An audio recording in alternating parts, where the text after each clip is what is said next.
Good morning students. आपकी class 5 में Hindi reader की बुक है बेटा अरुणिमा। इसमें अभी तक आपने 8 चैप्टर कंप्लीट किए। 8 चैप्टर जो थे वो आपके हाफ ईयरली एग्ज़ाम का सिलेबस था। उसके बाद बेटा हाफ ईयरली एग्ज़ाम के बाद जो आगे आपका सिलेबस स्टार्ट होता है वो है चैप्टर 9। और चैप्टर 9 में जो टाइटल है लेसन का वो है बुरी आदत। यह एक प्रेरक कहानी जिससे हमें कुछ नई चीज़ सीखने के लिए मिलती है। और इस चैप्टर में क्या है कि एक छोटा सा बच्चा है स्कूल जाने वाला, उसका नाम है प्रफुल्ल। लेकिन उसकी सबसे बड़ी कमी क्या है कि वो अपना कोई भी काम समय से नहीं करता। तो जैसे ही आप चैप्टर रीड करोगे तो आपको उसके बारे में हर चीज़ समझ में आएगी। स्टार्टिंग है, एक बच्चा था प्रफुल्ल, वह रोज़ स्कूल जाता था, पढ़ाई लिखाई में भी अच्छा था। बस उसमें एक ही कमी थी कि वह लापरवाह बहुत था। स्कूल से आते ही वह अपना सारा सामान इधर उधर फेंक देता था। यही कारण था कि समय पर कुछ भी ना मिलने की वजह से मम्मी पापा की डांट खानी पड़ती। और उसका रिज़ल्ट क्या निकलता कि पनिशमेंट ये थी कि फिर उसके बाद उसको अपना सारा काम खुद ही करना पड़ता है।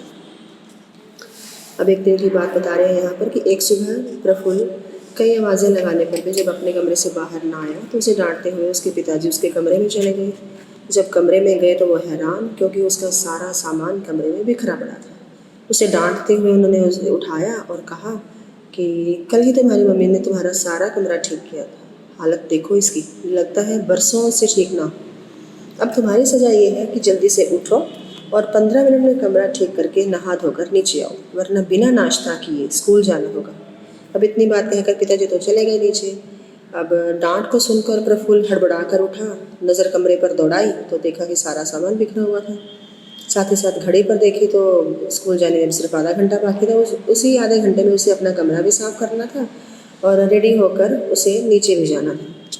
तो जल्दी से जल्दी वो उसने नहाने के लिए, वो जैसे गुस्ल खाने में गया तो नहाने के बाद उसमें ध्यान आया कि अब नहाने के लिए तो वो चला गया है, लेकिन जो उसका टावल है तौलिया वो तो उसको बाहर ही भूल गया है। फिर वही हुआ कि गीले कपड़ों में जैसे वो बाहर आया तो उसने कपड़े चेंज किए, जैसे तैसे वो चलो तैयार होकर नीचे पहुंचा, जल्दी से नाश्ता फिनिश किया और पिताजी के साथ जो नीचे उसके इंतज़ार कर रहे थे स्कूटर पर, उनके साथ बैठकर वो स्कूल चला गया। अब स्कूटर पर जब जा रहा था तो पिताजी ने उसे फिर से डांटा कि आज तुम फिर स्कूल जाने में लेट हो गई। अब पिताजी कह रहे हैं कि रोज़ तुम्हारे कारण मुझे भी दफ्तर देर से जाना पड़ता है।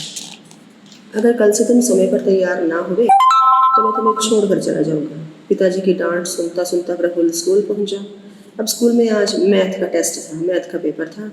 सुबह से ही डांट पड़ने के कारण उसका मन जो है वो पढ़ाई में लग ही नहीं रहा। उसके मन ही मन प्रण किया कि अब वह समय पर सारे काम करेगा और कोई भी लापरवाही नहीं करेगा। चलो इतनी बात सोचकर जब वो वापस घर आया तो दूसरे दिन वही उसका हाल। मम्मी उसे आवाज़ लगाती रही सुबह कि प्रफुल्ल उठ जा, लेकिन प्रफुल्ल उठा ही नहीं। तो काफ़ी देर पुकारने के बाद आँख मलता हुआ उठा तो आगे जो मम्मी थी उसके सामने खड़े हुए थे, तो वो गुस्से से भरे हुए थे। उन्होंने उसे कान खींचते हुए बिस्तर से उठाया और कहा, घड़ी देखो क्या टाइम हुआ है, आज के बाद खुद अलार्म लगाकर फिर उठना। अब प्रफुल्ल का रोज़ का काम था कि डांट खाता था, माफ़ी मांगता और तैयार होकर स्कूल के लिए चल पड़ता। तो उसने आज भी वैसा ही किया और प्रॉमिस किया अपनी मम्मा से कि आज के बाद वो लापरवाही नहीं करेगा, क्योंकि आज प्रफुल्ल का जन्मदिन था। तो उसने अपनी मम्मा से पूछा कि मिठाई के डिब्बे कहाँ हैं जो मुझे स्कूल लेकर जाने हैं। तो उसकी मम्मा वहीं से चिल्लाई किचन में से कि वो भी तुम्हारे कमरे में रखे हुए हैं, जाकर उठा लो। अब स्कूल के लिए वो ऑलरेडी लेट हो रहा था, तो जल्दबाजी में उसने 2 डिब्बे उठाए अपने रूम से। डिब्बे वज़न की वजह से बहुत भारी थे, तो उसमें क्या है वो देखने का टाइम ही नहीं मिला। वह जल्दी से स्कूल के लिए चल पड़ा। अब जैसे ही वो क्लास में पहुंचा, उसने पहला डिब्बा खोला तो उसके साथ साथ सारे बच्चे हैरान हो गए ये देखकर कि उस डिब्बे में सिवाय केले उसके अलावा कुछ भी नहीं। अब वो दूसरा डिब्बा खोलने में भी घबराने लगा कि अगर खोलूँगा तो न जाने इसके अंदर क्या होगा, और वही सच हुआ। जैसे ही उसने दूसरा डिब्बा खोला उसमें देखा पेचकस, प्लास, हथौड़ा, छेना, ये सब कुछ था। अब तो प्रफुल्ल इतना शर्मसार हुआ कि जैसे वो ज़मीन में गड़ा जा रहा था। उसे याद आया कि उसने तो मिठाई के डिब्बे ऐसे ही कमरे में छोड़ दिए थे, आज जल्दबाजी में गलत डिब्बे लेकर आ गया है। अब गलती तो उसकी थी, क्योंकि वो लापरवाही की वजह से ये सारा कुछ हुआ। तो उसकी इस लापरवाही को देखकर बच्चों ने उसका खूब मजाक उड़ाया। अध्यापिका ने मुझे बहुत समझाया और समझाते हुए कहा कि बेटा हमेशा अपनी चीज़ों को संभाल कर अगर हम रखेंगे तो हमें परेशानी नहीं उठानी पड़ेगी। तो प्रफुल्ल ने अपनी टीचर से प्रॉमिस किया कि मैम अब मैं आगे से अपनी इन सब बातों का ध्यान रखूँगा। घर पहुंचा तो मम्मी ने डांटना फिर शुरू कर दिया, क्योंकि आज उनके घर में बढ़ई आने वाला था। बढ़ई बोलते हैं बेटा जो लकड़ी का काम करते हैं।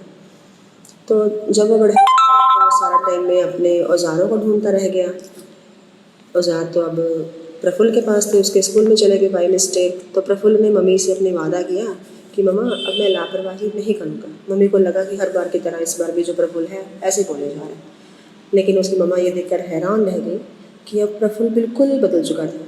तो वह किसी काम में कोई लापरवाही नहीं करता था। पिताजी ने प्रफुल्ल का बदला रूप देखा तो उसकी पीठ थपथपाई, उसको शाबाशी दी और कहा देर आए दुरुस्त आए, अर्थात कि पिताजी और माताजी को प्रफुल्ल का ये बदला हुआ रूप देखकर बहुत खुशी हुई।